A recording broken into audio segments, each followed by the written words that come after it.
Margaret Sinclair sat in the furthest corner of the mahogany-paneled conference room, her simple black dress a stark contrast to the designer morning attire that filled the rest of the space.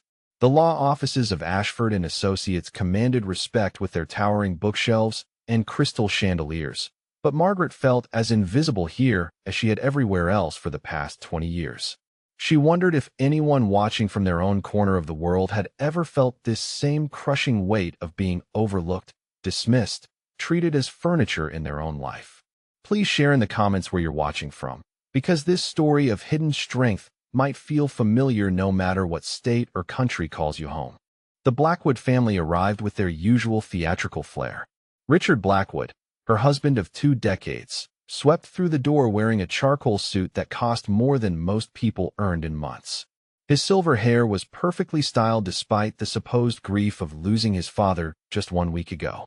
Behind him came Vivian, his sister-in-law, draped in black silk and pearls that caught the afternoon light streaming through tall windows.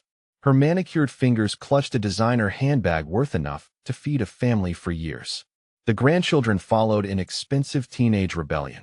18-year-old Preston wore his prep school blazer with calculated indifference, while 16-year-old Clarissa examined her reflection in her phone screen more than she acknowledged the solemnity of the occasion.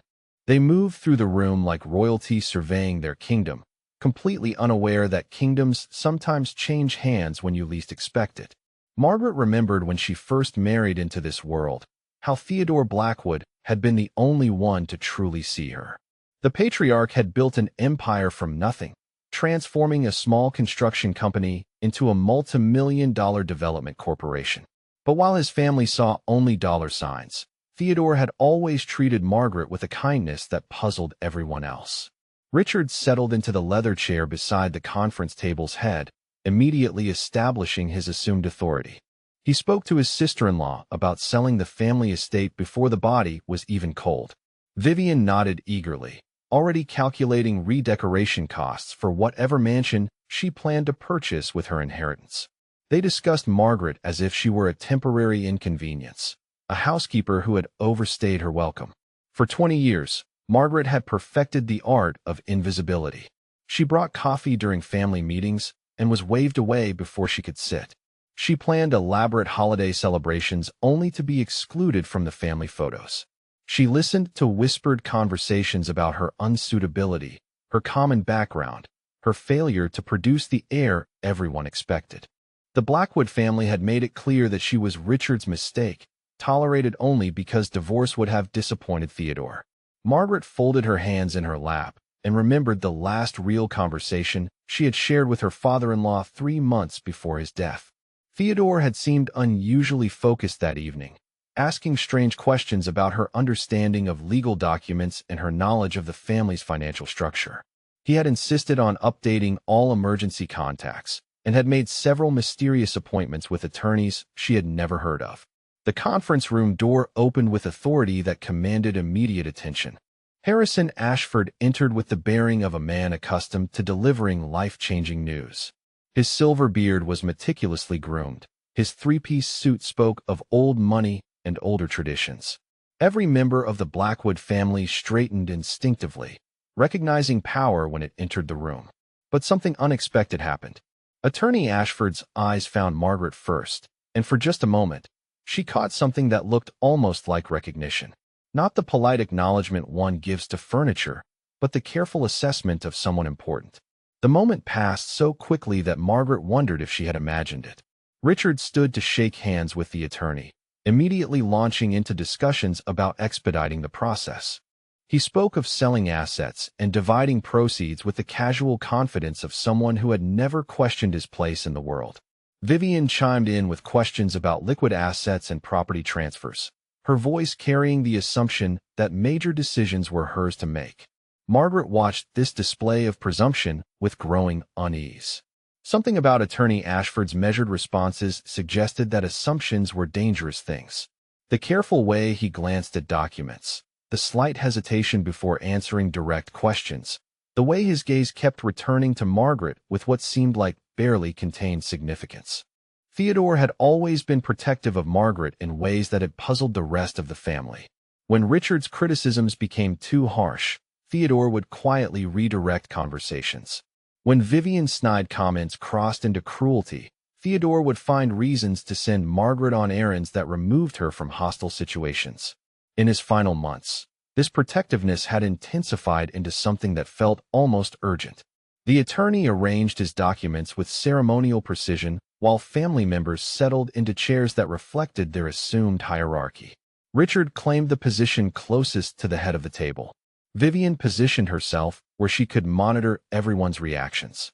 The grandchildren slouched in chairs with the boredom of those expecting windfalls rather than surprises. Margaret remained in her corner, unnoticed and seemingly forgotten.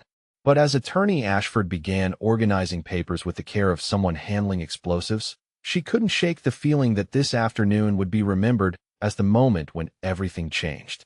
The way the lawyer's hands trembled almost imperceptibly as he reached for a sealed envelope marked with Theodore's distinctive handwriting suggested that some secrets were too big for even mahogany-paneled conference rooms to contain. The Blackwood family prepared to claim their inheritance with the confidence of those who had never been denied anything. Margaret prepared herself for another afternoon of being invisible, unaware that invisibility sometimes becomes the most powerful position of all. In rooms where power shifts hands, the quiet ones often hold the cards that matter most. Attorney Harrison Ashford cleared his throat with the gravity reserved for moments that divide lives into before and after. The leather portfolio before him contained more than legal documents. It held the power to reshape destinies with carefully crafted words. He adjusted his wire-rimmed glasses and began the formal reading with ceremonial precision that had been refined over decades of practice. The last will and testament of Theodore Marcus Blackwood commenced with traditional legal language that seemed to drone endlessly through the afternoon air. Richard drummed his manicured fingers against the polished table surface, his Rolex catching light with each impatient tap. Vivian leaned forward with barely concealed eagerness, her pearl necklace shifting as she positioned herself to catch every word that might translate to dollar amounts. Attorney Ashford's voice carried the weight of finality as he announced the first bequests. To the household staff who had served faithfully for decades, Theodore had left generous severance packages and glowing references. The family gardener received enough money to retire comfortably. The cook who had prepared Theodore's favorite meals for 30 years found herself with a trust fund that would support her grandchildren's education. Richard's jaw tightened with each charitable donation. $10,000 to the local children's hospital, $25,000 to the scholarship fund at his alma mater, $50,000 to the homeless shelter where Theodore had quietly volunteered every Christmas morning for the past 15 years. Vivian made soft sounds of disapproval, treating each generous gift as money stolen from her own pocket. The personal items came next, each bequest accompanied by touching memories that painted Theodore as a man who noticed details and treasured relationships. Preston received his grandfather's vintage watch collection, along with handwritten notes explaining the history behind each timepiece. Clarissa inherited the antique jewelry that had belonged to her great-grandmother, pieces that connected her to family history spanning generations. Richard straightened with satisfaction as his own inheritance was announced. Theodore's business shares transferred smoothly to his son, along with memberships to exclusive country clubs and board positions that carried both prestige and substantial income. Richard immediately began discussing selling strategies with Vivian, his voice carrying across the room as if Attorney Ashford had finished reading entirely.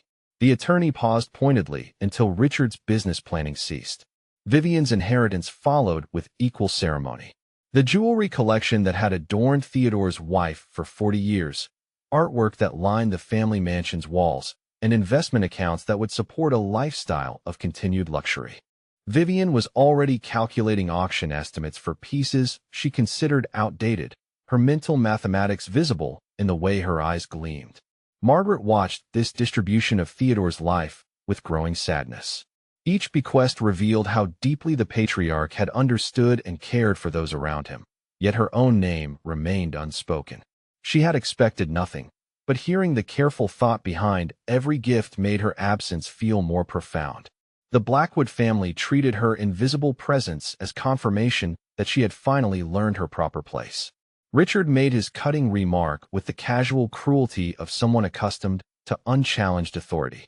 Margaret, finally understanding her place in the family hierarchy, he announced to the room, should make everyone's life easier going forward. Vivian nodded approvingly while examining her newly inherited sapphire bracelet against her wrist. The grandchildren looked up from their phones long enough to smirk at their uncle's wit. But something shifted in Attorney Ashford's demeanor. His professional composure cracked almost imperceptibly as he reached for a sealed envelope that had been separate from the main documents. The envelope bore Theodore's distinctive handwriting in letters that seemed darker, more deliberate than his usual correspondence. Private instructions was written across the front in ink that looked fresh despite being months old. Margaret noticed the attorney's hands trembling as he broke the seal. It was subtle, barely visible unless you were watching carefully, but unmistakable once observed. Harrison Ashford had built a career on delivering unexpected news to wealthy families. Yet whatever lay inside this envelope had shaken his professional calm. The room's atmosphere changed as dramatically as weather before a storm. Richard continued discussing business mergers with Vivian, but their voices seemed to echo strangely in the suddenly tense air. Preston and Clarissa sensed the shift and looked up from their devices with the instinct of young animals detecting predator presence. Margaret found herself holding her breath without understanding why. Attorney Ashford's eyes met hers across the conference table with unmistakable intention.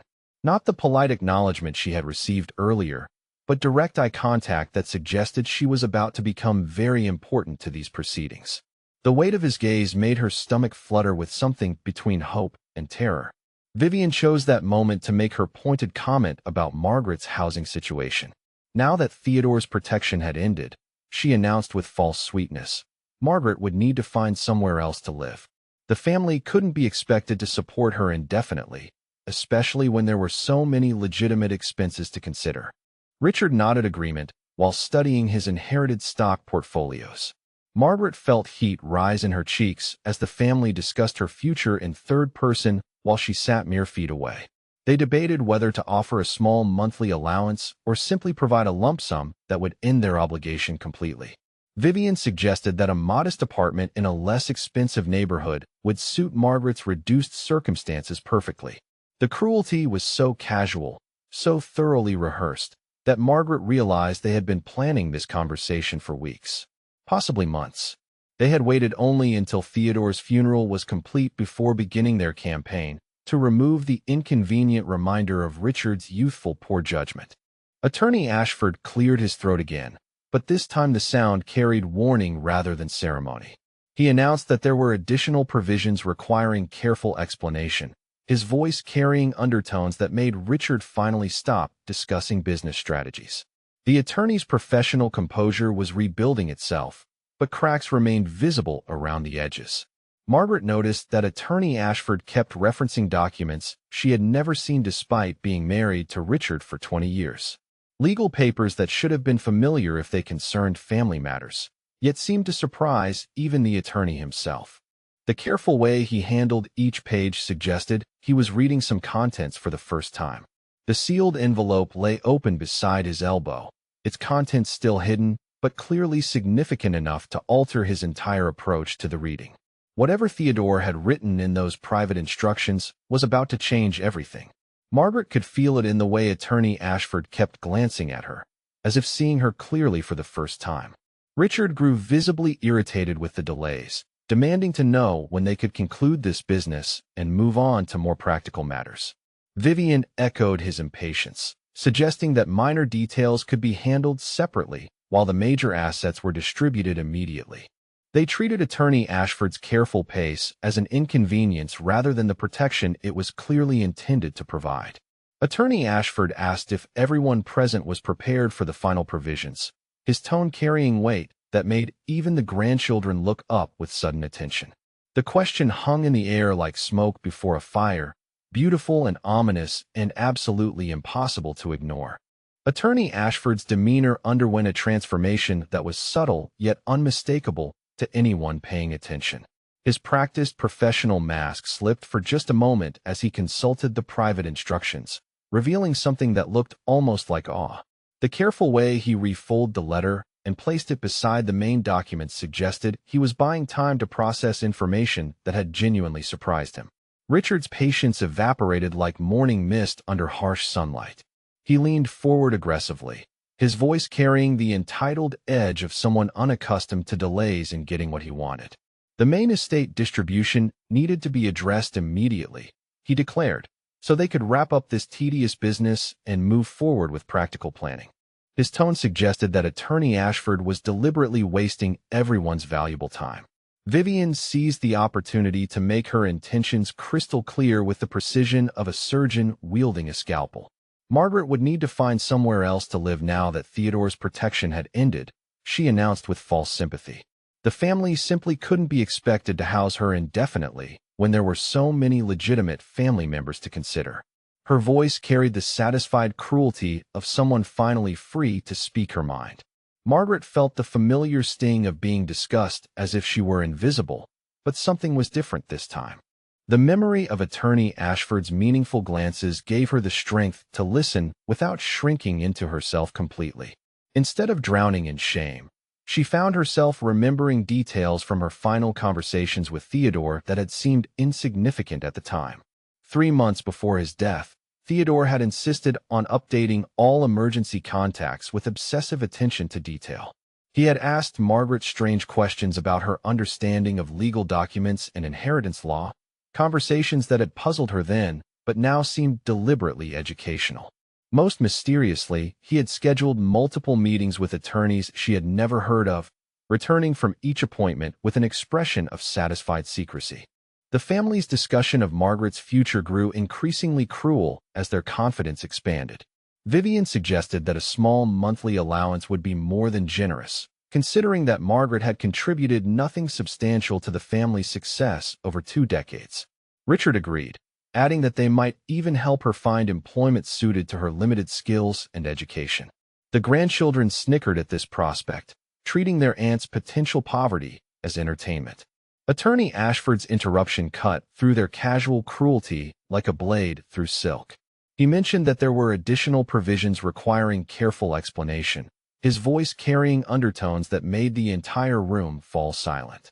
His professional composure was intact again, but there was something in his eyes that suggested the next few minutes would be remembered by everyone present for the rest of their lives.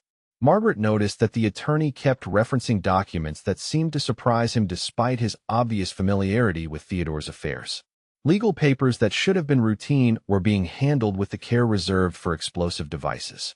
The methodical way he organized each page suggested he was preparing for revelations that would require precise presentation to be believed. A memory surfaced with startling clarity. Theodore's growing protectiveness during his final months had extended far beyond simple kindness. Margaret remembered him intervening when Richard's criticism became particularly harsh, redirecting conversations with an authority that had seemed almost paternal. When Vivian's snide comments crossed into outright cruelty, Theodore had found increasingly creative ways to remove Margaret from hostile situations. The family's post-funeral planning became more explicit as their confidence grew. Vivian accidentally revealed that they had already discussed pressuring Margaret into signing away any potential widow's claims to Theodore's estate. Richard nodded approvingly, treating this manipulation as sound business strategy rather than the betrayal it represented. They spoke of presenting her with papers that would formalize her exclusion from any family assets. Attorney Ashford asked a question that seemed simple but carried weight that made everyone in the room suddenly alert. Were they all prepared for the final provisions? He inquired, his tone suggesting that preparation might be impossible for what was coming. The question hung in the air with the same ominous quality as distant thunder before a storm that would change the landscape forever. Margaret found herself remembering more details from Theodore's behavior in his final weeks. He had seemed almost urgent in his desire to ensure she understood her worth, repeating phrases about chosen family and earned love that had confused her at the time. His insistence on private conversations had increased, as if he were trying to prepare her for something without being able to explain what that something might be. The sealed envelope lay open beside Attorney Ashford's elbow like a door that could never be closed again. Whatever Theodore had written in those private instructions was clearly significant enough to alter the entire trajectory of this reading. The careful way the attorney handled the letter suggested he was still processing implications that reached far beyond simple legal distribution. Richard's growing impatience manifested in increasingly aggressive body language. He drummed his fingers more rapidly against the table's surface, shifted in his chair with audible irritation, and made pointed comments about the value of everyone's time. Vivian echoed his frustration while simultaneously continuing her mental inventory of inherited assets, treating delays as obstacles to her shopping plans. But something in Attorney Ashford's careful preparation suggested that shopping plans were about to become irrelevant. The methodical way he arranged documents, the measured breathing that indicated someone preparing to deliver life-changing news, the almost apologetic glances he directed toward the family members who had been so confidently cruel just moments before. Margaret felt a strange calm settling over her as she realized that 20 years of invisibility might have been preparation for this moment. Theodore's careful protection, his mysterious meetings, his insistence on legal education that had seemed pointless at the time, all began forming a pattern that was both terrifying and hopeful. The quiet ones often see things that escape notice of those too busy claiming what they believe they deserve. Attorney Ashford's final question about preparation carried implications that reached beyond simple legal formalities. The way he looked at each family member suggested he was giving them one last moment to reconsider their treatment of the woman they had dismissed so completely. Margaret realized she was holding her breath again, but this time it felt like anticipation rather than fear. The conference room had become a stage set for revelations that would rewrite every assumption about power, worth, and family loyalty. Margaret remained in her corner, still invisible to those who mattered least, but increasingly visible to the one person whose opinion would determine everyone's future. Sometimes the most important transformations begin in silence, building power until they become impossible to ignore. Attorney Ashford's voice carried the weight of destiny as he announced the reading of Codicil 7, Special Provisions for Margaret Elizabeth Blackwood. The formal language rolled through the conference room like thunder before lightning, each syllable carefully enunciated to ensure no detail would be missed or misunderstood. The document in his hands seemed to pulse with significance as he prepared to shatter every assumption the family had built their future plans upon. Richard's immediate response was a scoff that echoed off the mahogany paneling with the confidence of someone who had never been truly surprised by life. There had to be some mistake, he declared with dismissive authority, because Margaret wasn't really family and had no legal standing beyond her marriage contract. His voice carried the patronizing tone of someone explaining obvious facts to children, treating the attorney's announcement as a clerical error rather than legal reality. Attorney Ashford's next words fell into the room like stones into still water, creating ripples that would eventually become tsunamis. Theodore's will acknowledged Margaret as his adopted daughter and true heir, he announced with careful precision, a legal relationship that had been formalized years ago through proper channels and witness documentation. The word adopted hung in the air like smoke, beautiful and suffocating and absolutely impossible to ignore. Stunned silence filled the conference room as if all oxygen had been suddenly removed. Richard's face cycled through confusion, disbelief, and growing comprehension as the implications began penetrating his shock. Vivian's mouth opened and closed soundlessly, her mental calculations of inherited wealth crashing like a house of cards in a hurricane. Even the grandchildren looked up from their phones, sensing that something fundamental had just shifted in their understanding of family hierarchy. Margaret felt the world tilt on its axis as memories began reshaping themselves with this new context. She had been 12 years old when her parents died in the car accident that left her completely alone in the world. The foster care system had been preparing to place her in yet another temporary home when Theodore Blackwood had appeared with papers and gentle promises that seemed too good to be true. The flashback unfolded with stunning clarity as Attorney Ashford continued reading. Theodore had seen something in the orphan girl that no one else had recognized, a potential that he nurtured quietly while his own family remained completely unaware. He had funded her education through private accounts, arranged for tutoring that developed her natural intelligence, and created opportunities that prepared her for a future she never could have imagined. Margaret's marriage to Richard had been protection rather than romance, a carefully orchestrated arrangement that gave her family status while Theodore built her a secret fortune. She remembered now how Theodore had guided the courtship with subtle suggestions, how he had insisted on specific prenuptial agreements that seemed to favor Richard but actually protected Margaret's hidden interests. 20 years of marriage had been a shield while her true inheritance matured in accounts she never knew existed. Attorney Ashford produced adoption papers that bore official seals and witness signatures, educational trust documents showing decades of investment in Margaret's development, and private investment accounts that had been growing steadily in her name since she turned 18. Each document was authentic, legally binding, and completely devastating to the family's assumptions about their own importance. Richard's face transformed from confusion to rage as the full scope of his father's deception became clear. Theodore had spent 20 years allowing his son to believe he was the primary heir while actually building everything around Margaret's protection and advancement.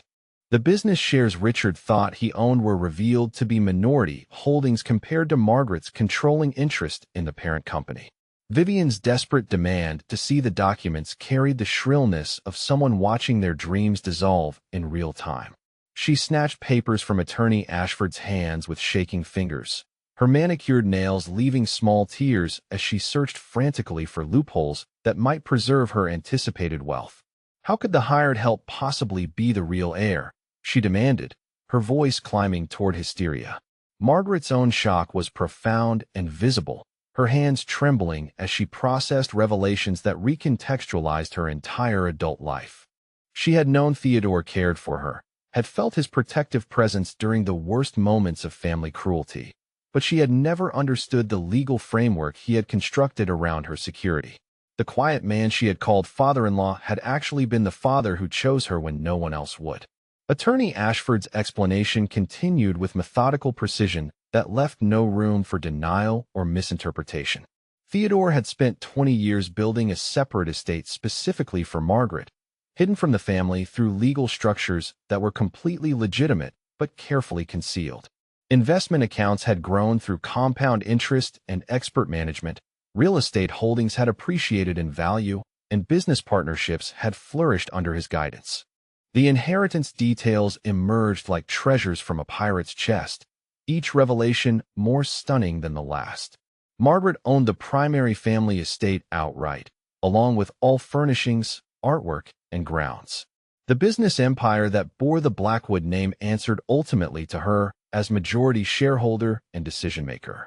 Investment portfolios worth millions awaited her signature to access funds that had been accumulating for decades. Richard's business partnership with Theodore's company was revealed to be entirely dependent on Margaret's approval as the new owner.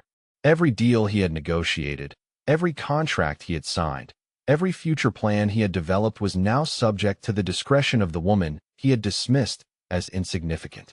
The irony was so complete it seemed almost scripted for maximum impact. Vivian's threats of legal challenges dissolved as Attorney Ashford explained the will's ironclad nature. Multiple witnesses had been present during the adoption proceedings, independent attorneys had reviewed every document, and backup provisions existed to prevent any family member from challenging Margaret's rightful inheritance. Theodore had anticipated resistance and prepared accordingly with the thoroughness of a man who understood exactly how his family would react. Margaret found her voice for the first time since the reading began, asking quietly about Theodore's final personal message for her. Her words carried new authority even in their softness, the voice of someone who was beginning to understand her true position in the world. The family members who had been mocking her minutes earlier now hung on every syllable, suddenly aware that their own futures depended entirely on her goodwill. Attorney Ashford's reading of Theodore's personal letter provided the emotional capstone to legal revelations that had already transformed everything. "You were the daughter I chose, not the daughter-in-law they tolerated," Theodore had written in handwriting that trembled with age but remained firm in conviction. "Build the life you deserve, and remember that family is created through love rather than blood or obligation." The conference room fell silent except for the soft sound of Margaret's tears as 20 years of questions finally received their answers. Theodore had seen her worth when she couldn't see it herself, had protected her when she didn't know protection was needed, and had loved her when love seemed impossible to find. The orphan child had become an heiress through the simple miracle of being chosen by someone who understood that family was a decision rather than an accident. Family members began scrambling to reposition themselves as the new reality crystallized around them. Apologies tumbled from lips that had spoken only cruelty moments before. Explanations poured forth about misunderstandings and miscommunications that had never actually been misunderstood. 20 years of treatment were suddenly reframed as family teasing rather than systematic emotional abuse, but everyone in the room knew the truth about what had really happened. Margaret stood to leave with the quiet dignity of someone who had finally learned her worth, her simple black dress now seeming regal rather than humble. The family members who had planned her exile now scrambled to explain their devotion, their respect, their absolute commitment to supporting her in any way possible. But some transformations change everything so completely that apologies become meaningless compared to the truth they can never undo. Attorney Ashford's methodical reading of Margaret's complete inheritance transformed the conference room into a courtroom where justice was finally being served after 20 years of patient waiting. Each asset transfer fell like a gavel strike, reshaping the power structure with surgical precision that left no doubt about who truly controlled the Blackwood legacy. The documents spread before him contained enough wealth to reshape lives and enough justice to satisfy decades of accumulated wrongs. The primary estate transferred to Margaret's ownership in its entirety, including the mansion that had housed 4 generations of Blackwoods and the sprawling grounds that had hosted countless family gatherings where she was treated as hired help. Every piece of furniture that Vivian had planned to redecorate, every painting she had mentally earmarked for auction, every crystal chandelier that had witnessed Margaret's humiliation now belonged to the woman they had dismissed so cruelly. Margaret's business holdings emerged like layers of an intricate puzzle that Theodore had spent decades assembling. The construction empire that bore the Blackwood name answered to her as majority shareholder and primary decision-maker. Development projects spanning 3 states awaited her approval. Contractor relationships worth millions required her signature, and expansion plans that Richard had drafted would succeed or fail based entirely on her judgment. Richard's inheritance shrank to almost nothing as the true scope of Margaret's holdings became clear. He received a modest trust fund with monthly distributions that required him to maintain respectful treatment of his father's chosen daughter. Any violation of these behavioral conditions would result in immediate suspension of payments and potential forfeiture of remaining funds. Theodore had built accountability into every aspect of his son's future financial security. Vivian's dreams of inherited wealth evaporated like morning fog under harsh sunlight as Attorney Ashford confirmed that she would receive nothing beyond the previously mentioned jewelry collection. No investment accounts, no real estate holdings, no business interests, no trust funds for her children. 20 years of anticipating Theodore's death as her path to independence had resulted in complete financial dependence on Margaret's generosity. The grandchildren's college funds remained intact, but transferred entirely to Margaret's discretionary control.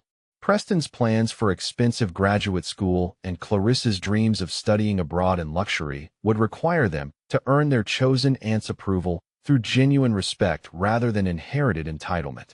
Their futures now depended on treating Margaret as family rather than as an inconvenience to be tolerated. Attorney Ashford explained that Theodore's public will had been deliberately misleading to protect Margaret from exactly the kind of family manipulation they had just witnessed. The modest bequests announced earlier were genuine, but represented only a fraction of the true estate value. The real wealth had been hidden in plain sight through legal structures that appeared to benefit others, while actually serving Margaret's long-term interests. Richard's business partnership with Theodore's company was revealed to be completely dependent on Margaret's approval as the new controlling owner. Every contract he had negotiated over the past 5 years required her signature to remain valid. Every future deal would need her authorization, and every decision about company direction would ultimately be hers to make. His career had become entirely subject to the discretion of the woman he had spent decades dismissing. Vivian's frantic questioning of the will's validity echoed through the conference room like the desperate cries of someone drowning in their own assumptions. She demanded to know how such extensive legal manipulation could be legitimate, threatened lawsuits that would expose every detail, and accused Theodore of senility despite his obvious mental clarity throughout the planning process. Attorney Ashford's calm responses deflated each challenge with professional expertise that left no room for false hope. The will's ironclad nature became more apparent with each failed objection. Multiple independent attorneys had reviewed every document. Witnesses with impeccable credentials had signed each transfer, and backup provisions existed to prevent any family member from challenging Margaret's rightful inheritance. Theodore had anticipated every possible avenue of resistance and closed each door with the thoroughness of someone who understood exactly how his family would react to losing their anticipated wealth. Margaret's quiet question about Theodore's final personal message transformed the atmosphere from legal proceeding to deeply emotional family moment. Her voice carried new authority even in its gentleness, the tone of someone who was beginning to understand her true worth after decades of believing herself worthless. Every person in the room hung on her words with sudden awareness that their own futures depended entirely on her goodwill and forgiveness. Theodore's personal letter provided the emotional foundation for legal revelations that had already reshaped everything. "You were the daughter I chose, not the daughter-in-law they tolerated," he had written with handwriting that grew stronger rather than weaker as the message continued. "Build the life you deserve, create the family you want, and remember that love is always a choice rather than an obligation or accident of birth." Family members who had been planning Margaret's exile just hours earlier now scrambled to reposition themselves as her devoted supporters. Richard's voice cracked with sudden emotion as he attempted to reframe 20 years of dismissive treatment as protective concern for her well-being. Vivian's apologies poured forth in a torrent of explanations about misunderstandings that everyone knew had been deliberate cruelty rather than innocent confusion. The grandchildren looked up from their phones with genuine attention for the first time in years as they realized their aunt had become the most important person in their world. Preston's casual arrogance dissolved into nervous respect as he calculated how his treatment of Margaret might affect his graduate school funding. Clarissa's social media obsession evaporated as she considered how her inheritance prospects had shifted completely towards someone she had barely acknowledged existed. Margaret stood to leave with dignity that seemed to expand her physical presence, even though she remained the same small woman who had entered the conference room hours earlier. Her simple black dress now appeared elegant rather than plain. Her quiet demeanor suggested strength rather than weakness, and her measured movements carried the authority of someone who had finally learned her true worth in the world. The transformation was so complete that it seemed almost magical, yet it was built on nothing more than truth finally revealed after decades of careful concealment. Theodore's love had protected Margaret even from beyond the grave. His planning had provided justice when justice seemed impossible, and his wisdom had created a legacy that would reshape multiple generations of family dynamics. Family members who had spent 20 years treating Margaret as invisible furniture now competed for her attention with desperate intensity. Apologies tumbled over explanations, promises of changed behavior mixed with expressions of newfound respect, and declarations of love attempted to rewrite history that everyone remembered with perfect clarity. But some transformations are so complete that they make apologies irrelevant compared to the actions that will define new relationships going forward. Attorney Ashford gathered his documents with the satisfaction of someone who had delivered justice after a lifetime of watching injustice flourish in mahogany-paneled conference rooms. Margaret's inheritance was complete, her position was secure, and her future was entirely her own to shape. The woman who had entered as Richard's dismissed wife would leave as the matriarch of a fortune built on love rather than blood, choice rather than obligation, and wisdom rather than mere wealth. 6 months after that life-changing afternoon in the mahogany-paneled conference room, Margaret stood in the grand foyer of what was now truly her family estate, watching as another group of children discovered that home could be a choice rather than an accident. The Blackwood Foundation for Orphan Children had transformed the mansion from a monument to inherited privilege into a sanctuary where love was measured by actions rather than bloodlines. The morning sunlight streamed through crystal chandeliers that had once witnessed her humiliation but now illuminated her purpose. Margaret had kept the elegant furnishings not out of attachment to luxury, but because beauty should belong to those who had known too little of it. Every room that had excluded her now welcomed children who understood what it meant to be overlooked, dismissed, and forgotten by those who should have cared most. Richard arrived promptly at 8 o'clock for his shift as grounds coordinator, a position that required him to maintain the gardens where he had once strutted as heir apparent. His expensive suits had been replaced by practical work clothes, his arrogant swagger transformed into the careful humility of someone who had learned that employment was a privilege rather than an entitlement. The monthly salary Margaret provided was modest but fair, enough to support a simple lifestyle, while he earned back the dignity he had forfeited through decades of cruelty. Vivian worked in the Foundation's administrative office, processing applications from social workers and managing the complex logistics of caring for children who had lost everything. Her manicured nails had given way to practical shortcuts that could handle paperwork and comfort tears without snagging expensive silk. The woman who had once planned to auction family heirlooms now preserved them as anchors for children who needed to believe in permanence. The transformation had not been immediate or easy for either of them. Margaret remembered the first month when Richard had attempted to negotiate better terms for his employment, still believing his family name carried weight in conversations with the woman who now controlled everything he had once expected to inherit. His gradual acceptance of reality had been painful to witness, but necessary for any hope of genuine relationship. Preston arrived home from his first semester of community college with grades that reflected actual effort rather than assumed privilege. Margaret's requirement that he earn his continued education funding through academic achievement and volunteer service had initially sparked rebellion, but gradually developed into something resembling character. He spent afternoons tutoring younger children in mathematics, discovering that teaching required patience he had never needed to develop.